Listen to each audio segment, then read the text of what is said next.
এখন আমি একটা প্রশ্ন করি, এন্ট্রপিটা কি এটির আগে। তা হলো এই সমষ্ণ প্রক্রিয়াতে কি স্থির থাকে বলো তো?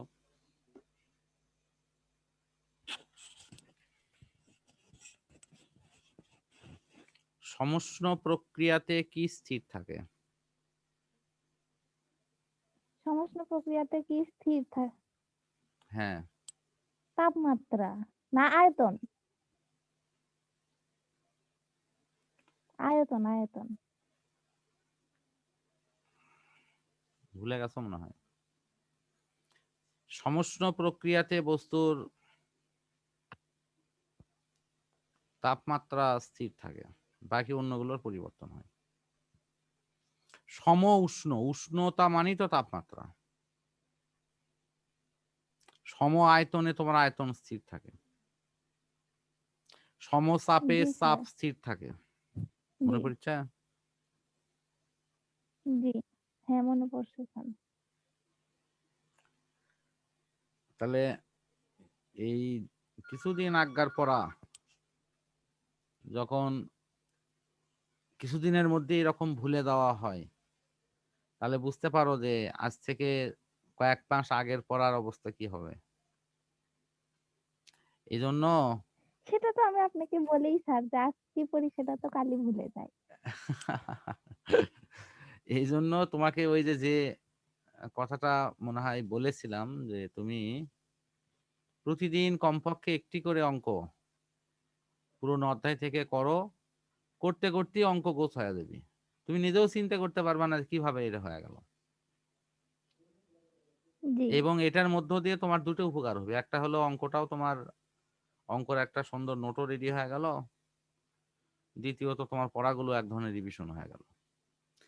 তুমি জি যদি পুরো পড়ার মনে করো সব কিছু ভুলে গেছো, কিন্তু শুধুমাত্র তোমার অঙ্কের সূত্রটা তোমার আয়ত্ত আছে, প্রত্যেকটা নিয়মের একটি করে অঙ্ক তুমি পারো, তো তুমি মনে রাখো যে তোমার যদি সব কিছু তুমি হারিয়ে যায় ভুলিয়ে যাও, তাও তোমার মনে করবা 70 থেকে 80% তোমার সিলেবাস এবং নিয়ন্ত্রণ তোমার হাতে আছে। জি কিন্তু যদি এই অঙ্ক এবং অঙ্কের সূত্র তোমার হাত ছাড়া হয়, তাহলে মনে করবা তোমার বাকি যেগুলোই তোমার আয়ত্তে আছে এগুলোতে খুব বেশি কিছু করা যাবে না। কারণটা কি? কারণটা হলো ক খতে যে প্রশ্ন আসে এটি পরীক্ষার দিন রাতেও তুমি এক এক নজর করে দেখে গিয়ে বানিয়ে বুনিয়ে লিখতে পারবা, কিন্তু ওই পরীক্ষার দিন রাত্রে তুমি অঙ্ক কন্ট্রোল করে কখনো অঙ্ক করতে পারবা না, এবং নৈবেত্তিকের ওপরও তুমি কোনো নিয়ন্ত্রণ নিতে পারবে না। এই দুটা হলো সবচেয়ে মানে আনকন্ট্রোলেবল তোমার মেটার, মানে জি অনিয়ন্ত্রণযোগ্য এক ধরনের বিষয় আর কি। ইভেন আমি যদি মনে করি ক খ প্রশ্ন কমন হয়নি, কেউ যদি বানিয়ে বুনেও লেখে যে স্যার কমন হয়নি বানিয়ে লিখছি, ভাগ্য ভালো হলে সে ফুল নম্বরই পাবে। কিন্তু একটা অঙ্কের তুমি কি বানাবা? অঙ্কের সূত্র কি বানাতে পারবা? না অঙ্কের সূত্রটা কিন্তু লিখতে হবে। সাইড নোট কি বানাতে পারবা? না স্যার। এটি লিখতে হবে। হ্যাঁ হ্যাঁ তোমার শুধু সেটাই। একটা জায়গাতেই সুযোগ থাকবে, সেই সুযোগটা কি? যে অঙ্কের সাইড নোট লিখছি, মান বসাছি, হয়তো কোনো কারণে আমার অনিচ্ছা থাকা সত্ত্বেও ভুল হয়ে গেছে, সেই জায়গাটা হয়তো ওই যে বললাম খাতা যেহেতু অনেকগুলো একসাথে দেখা হয়, নানা জি রকম প্রক্রিয়াগত কারণে তুমি সেখানে ছাড় পেতে পারো। জি অফিসিয়ালি তোমার নম্বর কাটবে 1 নম্বর, কিন্তু তুমি আর এখানে নম্বর নাও কাটা হতে পারে যদি সেই লেখাটা যথাযথ থাকে এবং এটি যদি পরিষ্কার পরিচ্ছন্ন থাকে, কোনো কাটাকাটি না থাকে। এই তো জি বিষয়।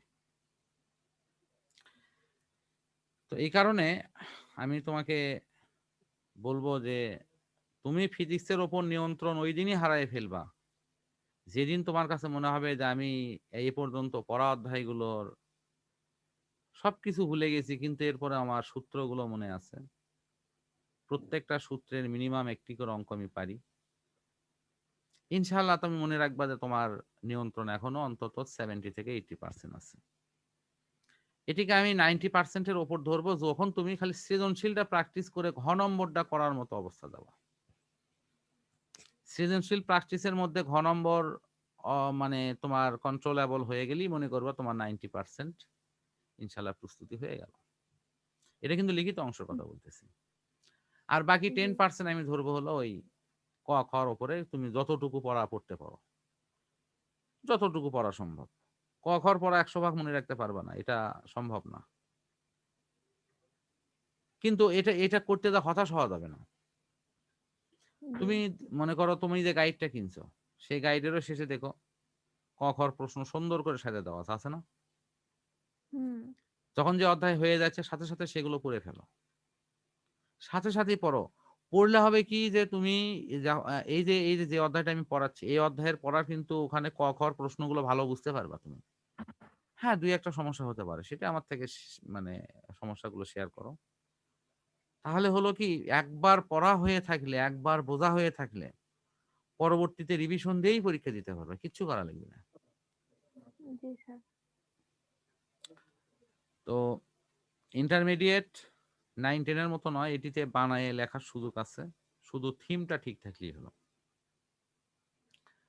প্রথম সুযোগটা হলো যে যেহেতু এখানে একটা নির্দিষ্ট বই না, প্রায় 8 থেকে 10টা বা 12টা রাইটারের বই, প্রচলিত বই, সুতরাং কোনো স্যারেরই এই 10টা বইয়ের উপর 100 ভাগ ধারণা নিয়ে কিন্তু খাতা দেখবে না। সুতরাং তোমার লেখাতে যদি মূল থিমটা থাকে, লেখা তোমার নিজের ভাষায় হলেও কোনো প্রবলেম নাই, বরঞ্চ এটাতেই নম্বর ভালো পাবা। জি স্যার তো সুতরাং হতাশ হয়ে না, তুমি তোমার কাজটা যথানিয়মে করো। আর এই মূল বই পড়ার সাথে নৈবেত্তিকটা যে কোনো মূল্যে তোমার গাইড থেকে সহযোগিতা নিয়ে তুমি পড়ে ফেলো। কারণ নৈবেত্তিক পড়ার জন্য কিন্তু আলাদা সময় পাবা না। জি বরঞ্চ অনলাইনে পড়ার কিন্তু তুমি একটা বাড়তি সুবিধা পাচ্ছ, যেটা মূল পড়ার সময় হয়তো বা এত সুবিধা পেতে না। কোনটা জানো? এই নৈবেত্তিক পরীক্ষাতে। কারণ এত পরীক্ষা কিন্তু আসলে বাস্তবতার কারণে ওই সময় নেওয়া সম্ভব হতো না। জি স্যার তো এটা অনলাইনের জন্যই বলতে গেলে প্রতিদিন পরীক্ষা দেওয়া, এটা কিন্তু চারটিখানি কথা না। এটা দেখো, একটা অধ্যায়ের ওপর তুমি যখন 8টা 10টা পরীক্ষা দিবা, প্রথম পরীক্ষা একটু খারাপ হবে, দ্বিতীয়টা আরেকটু ভালো হবে, তৃতীয়টা আরেকটু ভালো হবে, এভাবে হতে হতে তুমি অনায়াসে তোমার পরীক্ষাও ভালো হচ্ছে, এদিকে তোমার পড়ার কোর্সও কমপ্লিট হয়ে যাচ্ছে। জি তো সুতরাং হতাশ না হয়ে কাজ করো। তো আমি আজকের এই এন্ট্রপির যে পড়াটা বুঝাই দিচ্ছি সেটি একটু খেয়াল করো। এটি হলো সমুষ্ণ প্রক্রিয়াতে বস্তুর তাপমাত্রা স্থির থাকে। আমরা জানি জি সমুষ্ণ প্রক্রিয়ার পাশাপাশি আরেকটি প্রক্রিয়া আছে, সেই প্রক্রিয়ার নাম হলো রুদ্ধতাপীয় প্রক্রিয়া। জি স্যার রুদ্ধতাপীয় প্রক্রিয়ায় বস্তুর যে ধর্মটি স্থির থাকে সেটি হলো এন্ট্রপি। জি তাহলে সমুষ্ণ প্রক্রিয়ায় তাপীয় ধর্ম স্থির থাকে হলো উষ্ণতা বা তাপমাত্রা। জি আর রুদ্ধতাপীয় প্রক্রিয়ায় কোনো পদার্থের যে তাপীয় ধর্ম স্থির থাকে সেটি হলো এন্ট্রপি। এখানে এই কথাটাই লেখা আছে, তুমি পড়ে দেখো যে রুদ্ধতাপীয় প্রক্রিয়ায় বস্তুর কোনো একটা কিছু স্থির থাকে। দেখো তো একটু হ্যাঁ মোটা করে সেটাই লেখা আছে না? এনট্রপি জি স্যার আচ্ছা, তো আশা করি এন্ট্রপির সংজ্ঞা নিয়ে জটিলতা শেষ হলো, কিন্তু আমার বিশ্বাস যে এখনো তুমি বোঝোনি যে এন্ট্রপিটা আসলে কি। বুঝছো কি? না স্যার হ্যাঁ, সংজ্ঞাটা বুঝছো, বাট এন্ট্রপিটা কি সেটা বোঝোনি। সংজ্ঞাটা কেন বুঝছো? কারণ ওই যে বললাম সমুষ্ণ প্রক্রিয়ায় উষ্ণতা স্থির থাকে, এটা তো জানি। তাহলে এখানে এই রুদ্ধতাপীয় প্রক্রিয়ায় যে জিনিসটা স্থির থাকে সেটা এন্ট্রপি। তো সুতরাং সংজ্ঞাটা আমি ওর সাথে মিলিয়ে কিন্তু ইনশাল্লাহ মনে রাখতে পারবো বা বলতেও পারবো। কিন্তু আসলে জি জিনিসটা কি, এটা এখনো ক্লিয়ার হয়নি। জি স্যার প্রথমে আগে তুমি এটুকু মানে বোঝার চেষ্টা করো যে এই যে আমরা এন্ট্রপি পড়ছি, সেই এন্ট্রপিটা কিন্তু ফাংশনের দিক থেকে